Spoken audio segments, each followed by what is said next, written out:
বার্ষিক পরীক্ষা 2024 যারা ইংরেজি পরীক্ষা দিবা সপ্তম শ্রেণী থেকে তোমাদের ইংরেজি সাজেশন দেখাবো, তোমরা দেখতে থাকো।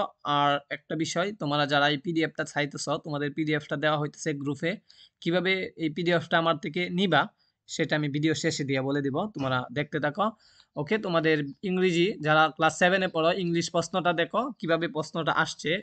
এইখানে পেসেজ আসছে একটি পেসেজ থেকে এ এবং বি এর উত্তর দিতে হবে তোমাদেরকে। এতে 5টা এমসিকিউ 5 মার্ক এবং বিতে 5টা প্রশ্ন 10 মার্ক। 5টা প্রশ্ন দিলে 10 মার্ক, একটার জন্য 2 মার্ক করে। সো উত্তর সহকারে দেওয়া আছে, ঠিক আছে? সবগুলার উত্তর দেওয়া আছে, এমসিকিউ এর উত্তরগুলো দেওয়া আছে এখানে, তোমরা দেখে নিও। এবং এইগুলা সবগুলোর উত্তর একবারে নিচে পিডিএফ এ সুন্দর করে দেওয়া আছে। ওকে, আমরা 2 নং দেখি। 2 নং এ আসে তোমাদের কি, আবার একটা গল্প আসে। সেই গল্প থেকে কি করতে বলে আমরা দেখি।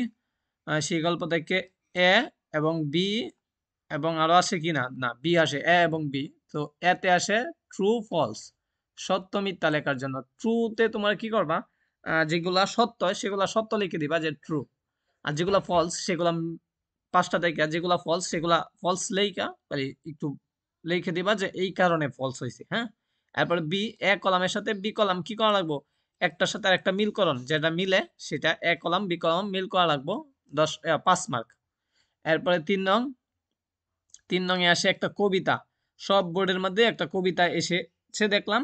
সো 3 নং এর কবিতা থেকে কি করতে হবে, প্রশ্নগুলোর উত্তর দিতে হবে। প্রশ্ন উত্তর দিলে 10 মার্ক।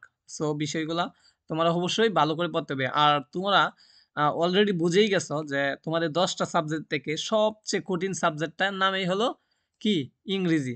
আমি দেখলাম যে সবচেয়ে কঠিন বিষয়টাই হলো ইংরেজি। এই জন্য তোমাদের ইংরেজি পাস করাটাই, যারা পড়াশোনা করো নাই কোনো সময়, পাস করাটাই কি হবে, অনেক কঠিন হয়ে যাবে। সো ইংরেজিতে একটু গুরুত্ব দিয়ে পড়ো। ওকে, এখানে আসছে তোমাদের 4 নং। 4 নং এ কি আসছে, 4 নং এ রাইট ফর্ম অফ ভার্ব আসছে। রাইট ফর্ম অফ ভার্ব 5 মার্কের জন্য 10টা উত্তর দিতে হবে। এই যে দেখছো ব্র্যাকেটের ভিতরে দেওয়া, সেগুলো হচ্ছে ভার্ব। সেই ভার্বগুলা ভুল দেওয়া আছে, তোমরা সঠিক করে ভার্বগুলা টিক করবা। ওকে, এরপরে 5 নং। 5 নং এ আমরা দেখি, 5 নং এ 5টা সেন্টেন্স আসছে। 5টা সেন্টেন্সে কোন টেন্সে আছে সেই টেন্স গুলা আমাকে কি করতে হবে, বের করতে হবে। বের করে এইখানে লিখতে হবে যে এটা present indefinite tense, present continuous tense, perfect tense, হ্যাঁ, ফার্স্ট ইনডিফিনিট টেন্স, এইভাবে টেন্স গুলা লিখতে হবে। লেখার পরে এই সেন্টেন্স গুলা 5টারে নিউ সেন্টেন্সে তৈরি করতে হবে। তোমাদের নতুন সেন্টেন্স, মনে করো সাবজেক্ট ফালদায়া, নতুন একটা সেন্টেন্স তৈরি করলা, অবজেক্ট ফালদায়া সেন্টেন্স তৈরি করে ফেললা। আশা করি বুঝতেই পারলা। এইখানে 2টা টেবিল পূরণ করলে 10 মার্ক পাইবা। এরপরে আমরা দেখি প্রিপোজিশন আসে। প্রিপোজিশন, অ্যাপ্রোপ্রিয়েট প্রিপোজিশন তোমরা মুখস্থ করতে হয়। অ্যাপ্রোপ্রিয়েট প্রিপোজিশন একবারে মুখস্থ করে লিখতে হয়।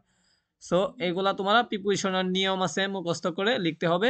5টা টেবিলে দেওয়া আছে, 5টা আইনা খালি বসায় দিবা প্রিপোজিশন গুলা। এরপরে 7 নং। 7 নং এ আসে সো এন্ড বাট বিকজ, এই 4টা দিয়া সংযোগ করার জন্য বলছে, কানেক্ট কানেক্ট করার জন্য বলছে। এরপরে 8 নং আমরা দেখি, 8 নং অ্যাক্টিভ থেকে প্যাসিভ করার জন্য বলছে এখানে।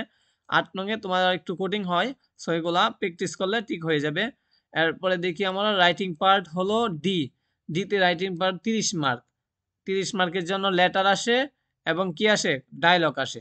এই কনভারসেশন বিটুইন দুইজনের মধ্যে কি করার জন্য বলছে, দুই ফ্রেন্ডের মধ্যে, হ্যাঁ, ফেভারিট শখ, তোমার ফেভারিট শখ নিয়ে আলোচনা করার জন্য বলছে। সো তোমরা ডায়লগ লিখতে হবে। 9 নাম্বারটা দিকে ইউর বার্থডে, জন্মদিন উপলক্ষে বন্ধুর কাছে কি করো, লেটার লেখো। এটা লেটার আসছে 9 নাম্বারটা, ঠিক আছে? আশা করি বুঝতেই পারছো। 10 নাম্বারটা দেখি কি আসছে, যে লার্নিং ইংলিশ কোর্স, হ্যাঁ, ইংলিশ কোর্স সম্পর্কে বা ইংলিশ শিক্ষা সম্পর্কে কি করো, আরেকটা লেটার লেখো। সো তোমরা এই পিডিএফ গুলা সংরক্ষণ করতে হলে, এই যে দেখো আমি তোমাদের জন্য পিডিএফ গুলা রেখে দিয়েছি, এইগুলা তোমরা নিতে হলে অবশ্যই কি করতে হবে, নাম্বারে যোগাযোগ করতে হবে। দেখো হোয়াটসঅ্যাপ নাম্বার দেওয়া আছে অথবা গ্রুপ লিংক দেওয়া আছে, গ্রুপ লিংকে জয়েন হও অ্যাবাউট অপশন থেকে। তাহলে তোমরা কি করবা, এই সাজেশন গুলা পেয়ে যাইবা। ওকে, সকলকে ধন্যবাদ ভিডিওটা দেখার জন্য, এবং তোমাদের সমস্যা নিয়ে কমেন্ট বক্সে কমেন্ট করে দাও।